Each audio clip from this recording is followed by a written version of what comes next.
What is happening, Terminator fans? I am your host, Grindhouse Grotto. Welcome back to my channel. Thank you all for tuning in. I greatly appreciate all support. If you are new to my channel, go ahead and hit that subscribe button for amazing future content. As always, guys, I want to continue my discussion and analysis of Terminator 6 Dark Fate that is due out later this year, November 1st, and then 1 week earlier in the UK.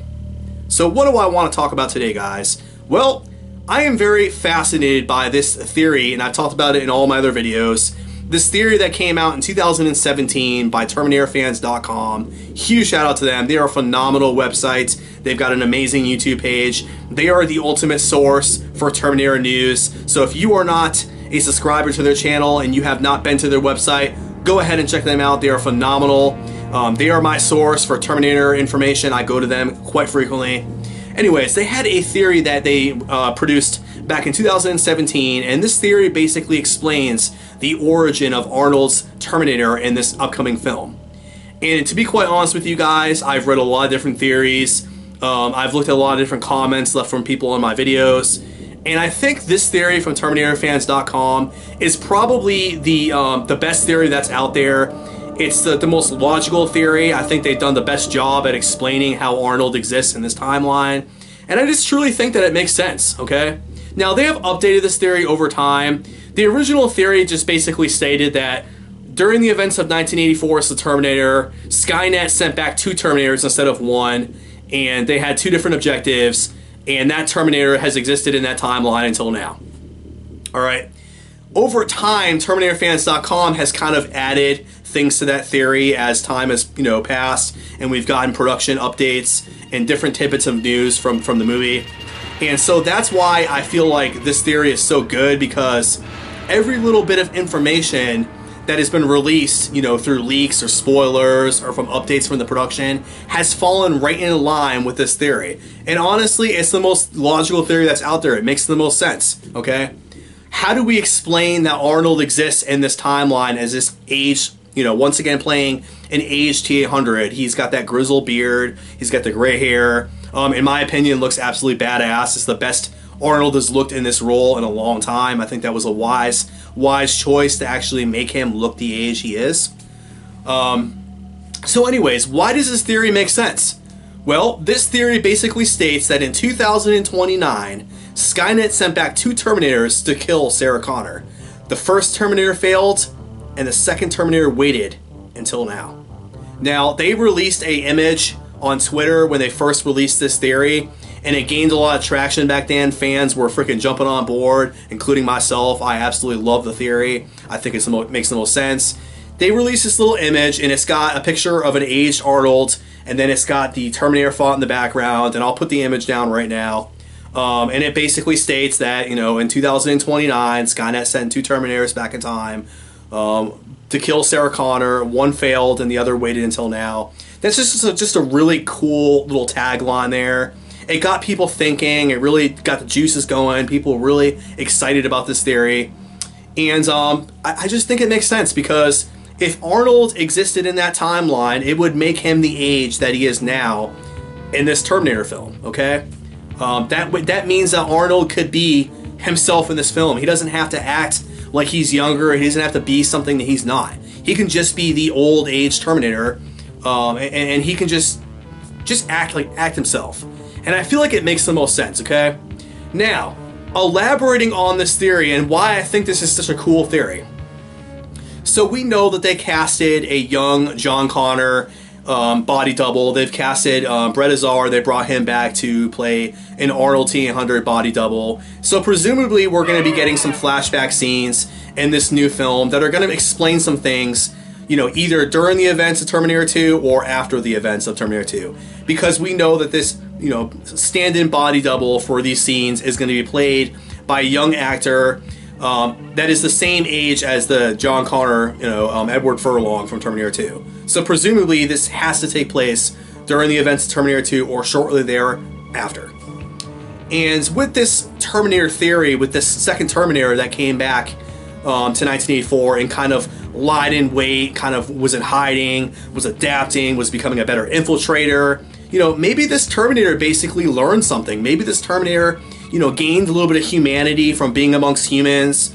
learned a little bit more about what makes us be human, and you know, we learned about this in Terminator 2, and Sarah and John talked about how machines can never be like humans because they can never learn to love, they can never show compassion. Well, what if Arnold's T-800 that existed from 1984 until now, what if he learned to adapt and learned to become so human that he actually, you know, had a resemblance of love and empathy, and could actually learn the value of human life?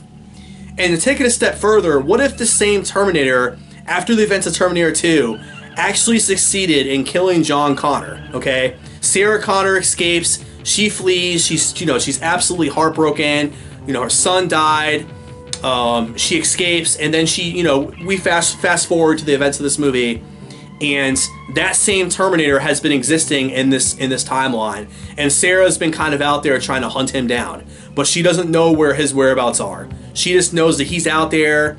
You know, he's kind of just lying in wait, just kind of waiting for the eventual Judgment Day. But maybe since he killed John Connor, he doesn't really have an objective now. He's just there in the timeline, kind of just existing. Okay. And then we flash forward to the events of this movie. And, you know, Sarah Connor, like I said, has been tracking him down, and she meets up with Grace's character and Natalia Reyes, and they are still trying to track down Arnold's T-800. And then they actually, you know, track him down. Grace and Sarah capture him, and they realize that they could easily kill him, but they could easily reprogram him because he has adapted. He has become more human. And, you know, he could be a better service to them than them just destroying him, okay? Sarah has realized this, that there's no hope of bringing John back, but I need the help of this Terminator because I need him for the impending future, okay? To help fight Skynet. Because this Terminator is so evolved from being within humanity, being amongst humans, that he is a huge asset to the Resistance, okay? So that would explain why we've seen set photos of Sarah, Grace, Danny, and you know, Arnold's T-800 kind of in the pictures together. They presumably they look like they're working together, and I feel like it makes sense to me. Okay, that is really the only logical way to explain how Arnold, you know, is in this timeline. I feel like it would be really lazy storytelling, just really lazy writing for James Cameron and Tim Miller to, you know, do some more time travel stuff, you know, in this film. We saw how that worked in Terminator Genesis. It just didn't work out, having different time periods. The only logical way to explain him in this is to have a flashback scene where he'll arrive somewhere in the past and we see him now in the future. Okay, I believe this theory is what they're gonna do. And, you know, and I read a comment in one of my videos, and huge shout out to that commenter. I don't know, I can't remember what that person's name was, but they said that back when James Cameron was filming Terminator 1, they had an original script where James Cameron actually had wrote in that there was going to be two Terminators in Terminator 1. But the first Terminator, basically, you know, when he arrived in 1984, he was like lodged in a wall or something, or, you know, he was damaged from the time travel. And so you had the other Terminator, which is what we saw in Terminator 1, who was the actual Terminator that was able to act on its objective. That the second Terminator, the other one, basically, you know, it was destroyed on arrival. So that's interesting to know that James Cameron's actually thought about this in the past and thought about actually having, you know, two Terminators. Maybe one Terminator, you know, its objective was just to be a backup plan, you know, in the event that somehow the Resistance was able to defeat this Terminator, there was always a Terminator there as a backup plan to be able to ensure the existence of Skynet. So I think that's very fascinating. I think James Cameron thought about this in the past and could just now be like, okay, this is what I want to do with this new sequel. Anyways, guys, what are your thoughts on this 1984 Terminator theory, or the two Terminator theory? That's what I like to call it. I think it's amazing. I think it'd be a really good way to explain, you know, Arnold's character, his existence in this timeline. Go ahead and drop your comments in the comment section. What are your thoughts on this theory? Do you like this theory? Are there other theories that are out there that you enjoy? As always, give me a thumbs up if you like this video, and please support my channel by subscribing. I can't explain enough, guys, how much I enjoy, reading the comments in my comment section and talking to you all. That's why I'm on here. That's why I enjoy being on YouTube. I really enjoy, talking to other Terminator fans. And as always, guys, stay tuned for future content. Until next time, take it easy.